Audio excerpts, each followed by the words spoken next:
अस्सलाम वालेकुम viewers, welcome to daily success by K. इस वीडियो के अंदर आपका बहुत आसान सा टॉपिक है, पूछा भी काफ़ी दफ़ा जाता है, तो एक आसान सा टॉपिक है, उसको हम कवर करने जा रहे हैं। सबसे पहले आप इंट्रोडक्शन देखोगे कि डायरेक्टर ऑफ कंपनी होता क्या है, उसका टेन्योर क्या है, उसको किस तरह से अपॉइंट किया जाता है, उसके लिए कौन कौन सी क्वालिफ़िकेशन ज़रूरी हैं, फिर उसकी पावर्स और ड्यूटीज़ देख लेंगे, ठीक है। और फिर एट दी एंड अगर कोई डायरेक्टर अपना ऑफिस छोड़ता है, कोई उसकी वैकेंसी खाली होती है, तो वो किन किन सिचुएशंस की बेस के ऊपर होती है, हम उसको देखेंगे। ये थी आपकी आउटलाइन। अभी हम डिटेल के अंदर इसको डिस्कस करते हैं। डायरेक्टर होता कौन है? बेसिकली जो डायरेक्टर आपका होता है किसी भी कंपनी का, वो एक ऐसा शख्स होता है जो कंपनी के जितने भी मामलात हैं उसको मैनेज करेगा, उसके बारे में डिसीजन लेगा। और इसके लिए बहुत ज़्यादा ज़रूरी है कि वो एक साउंड माइंडेड पर्सन हो, कोई अनफिट पर्सन ना हो, ठीक है। दिमागी हालत उसकी ठीक हो। बेसिकली वो किसी भी कंपनी का दिमाग और दिल दिमाग होता है किसी भी कंपनी का एक डायरेक्टर, क्योंकि इधर से ही आपको समझ आ जाती है कि वो बंदा कितना इम्पोर्टेंट होगा उस कंपनी के लिए। ये कोई एजेंट भी हो सकता है, ये कोई ट्रस्टी भी हो सकता है, ये कोई ऑफिसर भी हो सकता है। टेन्योर की अगर हम इसकी बात करें तो इसका टेन्योर होता है 3 साल के लिए। उसके बाद उसको दोबारा से री इलेक्ट किया जा सकता है, वो रिटायर हो सकता है, या फिर उसकी जगह पे कोई और बंदा आ सकता है। अपॉइंटमेंट की अगर हम बात करेंगे, डायरेक्टर्स की अपॉइंटमेंट होती कैसे है?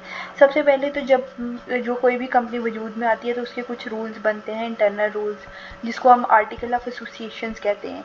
उस आर्टिकल ऑफ एसोसिएशन में हो सकता है कि उसी में पहले डायरेक्टर कौन बनेगा उसका नाम लिखा और वो फिर डायरेक्टली वो बंदा डायरेक्टर बन जाता है। या फिर शेयर होल्डर्स की एक एनुअल मीटिंग होती है जिसे एनुअल जनरल मीटिंग कहते हैं। वहाँ पे वो शेयर होल्डर्स अपने वोट डालते हैं और जिसके सबसे ज़्यादा वोट होते हैं उसको डायरेक्टर इलेक्ट किया जाता है।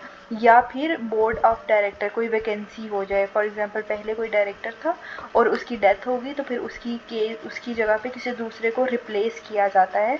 तो ये जो है वो आपके पास डायरेक्टर होता है। देन आपके पास आ जाता है कि कौन से ऐसे बंदे हैं जो डायरेक्टर बन सकते हैं। पहले तो उसको 18 साल या 18 साल से ज़्यादा उसकी उम्र होनी चाहिए। दूसरा, वो दिमागी तौर पर ठीक होना चाहिए। तीसरा, वो डिसक्वालीफाइड ना हो। कोई भी बंदा जो है ना वो डायरेक्टर नहीं बन सकता अगर वो बैंकरप्ट है, उसके ऊपर कोई कर्जा है, या फिर वो कोई फ्रॉड करते हुए या किसी तरह की कोई जो है बेईमानी करते हुए पकड़ा गया है। इस केस के अंदर वो नहीं बन सकता। हो सकता है वो मेंटली अनफिट हो, मेंटली स्टेबल ही ना हो, और इस केस के अंदर जो है वो उसको डायरेक्टर नहीं बनाया जाता। पावर्स की अगर हम बात करें तो कंपनी के जितने भी बिजनेस हैं, जितने भी उसके मामलात हैं, सारे जो है वो डायरेक्टर खुद चलाता है। इसकी पावर होती है कि ये साइन कर सकता है कॉन्ट्रैक्ट्स के ऊपर, ये बैंक से पैसे ले सकता है, ये नए मैनेजर्स, नए एम्प्लॉयर्स जो होते हैं उनको अपॉइंट कर सकता है, बजट्स के प्लान बना सकता है, ठीक है। कितना जो है वो प्रॉफिट हुआ है, डिविडेंड्स होता है, प्रॉफिट किस बंदे का कितना हुआ है उसको डिक्लेयर कर सकता है, ठीक है। ये जो है वो इसकी पावर्स में आ जाता है। अब आपके पास ड्यूटी है। अब ये हर जो डायरेक्टर है उसकी ये ड्यूटी होती है कि वो ईमानदारी से काम करे, केयरफुली काम करे, किसी तरह की भी कन्फ्लिक्ट में इन्वॉल्व ना हो, कोई भी ऐसा काम ना करे वो जो उसकी अपनी पर्सनल गेन के लिए ना हो, बल्कि कंपनी के फ़ायदे में होना चाहिए। उसके अलावा इसकी ड्यूटी है कि वो सारे कंपनी के लॉज और रूल्स, जिसको आर्टिकल ऑफ एसोसिएशन कहते हैं, उसको फॉलो करें, ठीक है। फिर उसके बाद आप कंपनी की जितनी भी एनुअल मीटिंग्स हो रही हैं उन एनुअल मीटिंग्स को अटेंड करें, छोटी बड़ी जितनी भी मीटिंग्स हो रही हैं उन सबको अटेंड करें, उसके बारे में डीलिंग्स करें, डिस्कस करें सारी बातें।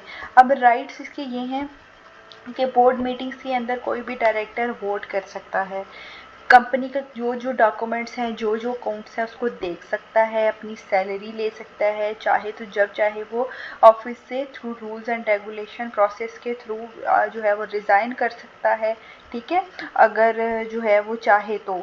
फिर उसके बाद है अगर वैकेंसी खाली हो जाए, किस केस के अंदर जो है वो वैकेंसी खाली हो जाती है, या तो पहले डायरेक्टर की डेथ हो गई, या उसने रिज़ाइन कर दिया, या वो डिसक्वालीफाई हो गया लॉ के थ्रू, या फिर स्टेक होल्डर्स ने किसी वजूहत की बेस के ऊपर करप्शन करते हुए पकड़ लिया तो उसको रिमूव कर दिया, या फिर 3 कंसेक्टिव एनुअल मीटिंग्स के अंदर उसने अटेंडेंस अपनी नहीं पूरी की। इस केस के अंदर जो है वो उसका वैकेंसी खाली हो जाती है डायरेक्टर की।